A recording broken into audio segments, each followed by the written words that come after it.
항일 사회주의 운동 후손들과 딥스테이트에 위법한 MOU를 파기시켜야 한국의 법치주의가 살아나는 이유. 한국 사회에서 나타나는 모든 뉴스는 하나로 맺어진다. 모든 법치는 문파 귀족 마피아 연합을 보호하기 위한 도구로서 적용된다. 이는 중국 법제사에서 법이 사대부 연합의 보호도구로 쓰이는 것과 같다. 군사 독재 때 법이 국가의 도구로 쓰이는 것과 정확히 같다. 이 부분을 지적할 수 없다면 자유민주주의 법치 붕괴가 나타나는 모습의 설명은 알맹이가 빠진다. 자유민주주의는 국가로든 정당으로든 지도자로든 모든 형태의 권력 집중을 반대한다. 1인 지도자 중심은 안 되지만 전라도 씨족, 마피아 중심으로는 된다고 나타나는 게 문제라고 말해야 한다. 노골적으로 우파 네티즌들에게 제언하고 싶다. DBPR 등의 전자책 사이트에서 2010년 이후에 간행된 한국사 논문에서 노론 독재 시기의 논문을 전부 읽어보시라. 2020년 한국이 보인다. 동시에 조선공산당 운동이 군사정권 때 영남 유교에 의해 억압된 노론 유교에 의한 것임을 느낄 수 있을 것이다. 전자책 사이트는 정독도서관, 국회도서관, 국립도서관 등 공공장소를 통해서 학술 논문을 무료로 이용할 수 있다. 조갑재 기자 같은 분들은 군사정권 때 한국사 지식이다. 조갑재 씨가 읽은 한국사 논문의 지식은 군사정권 때 사회상에 대한 반영물로서 지식이다. 대깨문들은 관직과 세금 살포로 줄줄이 매수 심리로 이었다. 그 비용을 문파를 지지하지 않는 층의 비용을 전가한다. 박헌영이의 8월 태제 때도 지금과 같다고 한다. 낭만적 유토피아에 따르는 비용을 조달 못해서 당시에는 재산 강탈까지 나타났다. 지금은 재산 보유 자체를 금기시하는 약탈적 증세다. 중도는 대승불교식 인식론으로 아우르지만 결국은 유교 대동과 만난다. 유교 대동은 곧 족장이 어디냐로 만난다. 중도는 균형과 조화로 인식되지만 사실은 그 자체가 편파성인 것이다. 서양 논리로는 사기로 실제와 다른 관념 주입으로 착오를 일으키게 하는 과정인 것이다. 한국 정치는 소련 공산주의에 종속된 사회를 그리워하는 층과 그 층에서 박해받았으나 그 시대에 미련 있는 세력의 연합이 독점한다. 그 연합의 핵심에는 결국 세계교회협의회가 자리한다. 한국의 동성애 운동이 바로 모순의 극한대를 보여준다. 한국에서 동성애를 주장하는 이들의 대부분은 실제로 자기들이 여인들끼리나 남자들끼리 하는 동성애자가 아니다. 그들 대부분은 동구권 딥스테이트의 유교식 충성 맹세를 하여 정치적 후원을 얻겠다는 심보다. 한국교회 조직은 동성애를 반대한다. 미국 우파 기독교의 반대를 넘어서서 한국에는 헬라 문명은 교육을 많이 받은 인문학 석박사 환상 속에 있다. 잘해야 한국에는 1만 명 안팎만 느끼는 생각이고 나머지 국민은 어리둥절에 빠진다. 좌파의 대부분의 전략이 비슷한데 후원자가 될 수 있는 세력에 충성 맹세를 하고 반대파들을 억압하기 위한 도구적이며 전략적 인식이다. 실제적 진지한 인식이 원천적 부재한다. 좌파 교단의 임바라 목사라는 분이 캐나다 장로교회에 자기가 박해받고 있다고 지적하고 캐나다 장로교회가 지원 사격을 하려는 장면을 보았다.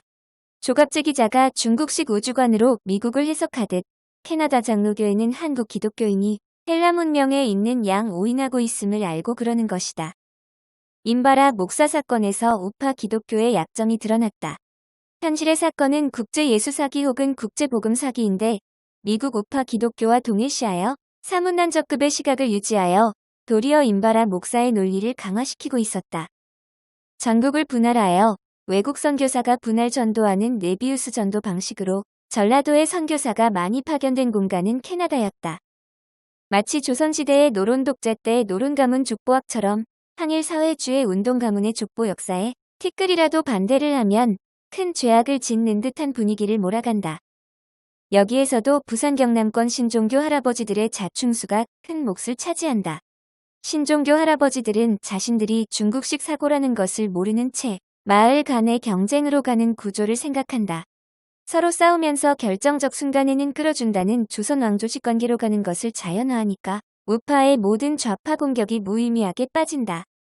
신종교 할아버지들의 우주관과 세계관과 지식세계에서는 지식정보의 자의적 조작을 통해서 권력을 족장 중심의 마피아에 가두는 젊은 사람은 다 아는 것들을 모른다.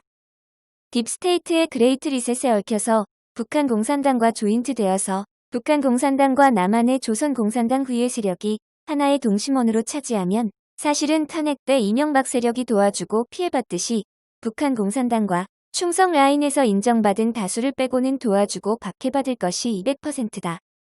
사실 김영삼 정권 때부터 조갑제 기자와 더불어 우파 논객이었던 박세일 교수는 북한 공산당 빼면 다 괜찮다면서 독일 사회민주당과 사회민주주의를 옹호하는 글을 장기간 써왔다.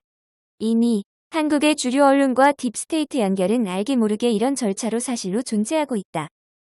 여기서 임바라 목사 때 한국 우파 기독교 일부가 보여준 캐나다 장로교회 교단까지 초록이 동색이라고 외면하는 자세가 아니라 사실 필요한 것은 국제예수사기단 측면을 전 세계에 표하는 것이 중요하다고 생각한다. 국가권위주의는 반대한다는 이들이 조선공산당 당독제와 얽혀질 수 있는 조선 후기식 노론 일당 독재 문화 때 나타나는 문화로 간다. 여기서 제일 큰 문제는 이런 문화와 잘 만날 수 있는 군사 독재 때 회상이거나 일본의 자민당 독재 때 나타나는 법문화 밖을 모르는 조갑제 기자의 불필요한 성실함과 불필요한 책임감인 것이다. 꼭 책임지고 망쳐야 할까?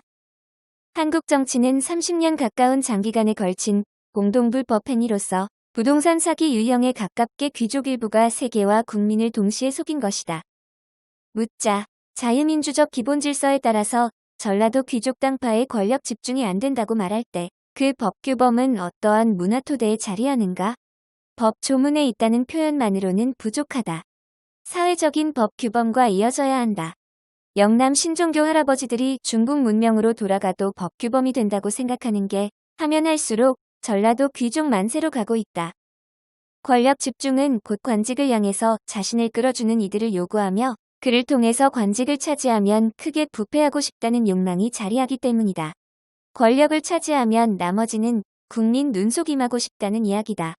이런 것을 직접적 의제화하지 않으면 법치 붕괴 문제는 일반 국민들의 불안감으로 국민 진당에 권력 집중하는 심리로만 남고 아무 변화도 없을 것이다. 국제망신이라고 언제까지 덮을 것인가? 이런 누구를 위한 성장인지 모르는 성장을 포기하고 진실을 규명함이 맞다. 세 줄 요약. 1. 법치 붕괴는 곧 2020년 한국사가 조선시대식 일당 독재 아니면 일제시대식 일당 독재 재현 때문이다. 2. 이런 권력은 딥스테이트 후원 때문에 빚어진다. 3. 동반해서 외면하기보다 이 사이를 찢어가기는 전략이 먼저다. 구독, 좋아요, 알림 설정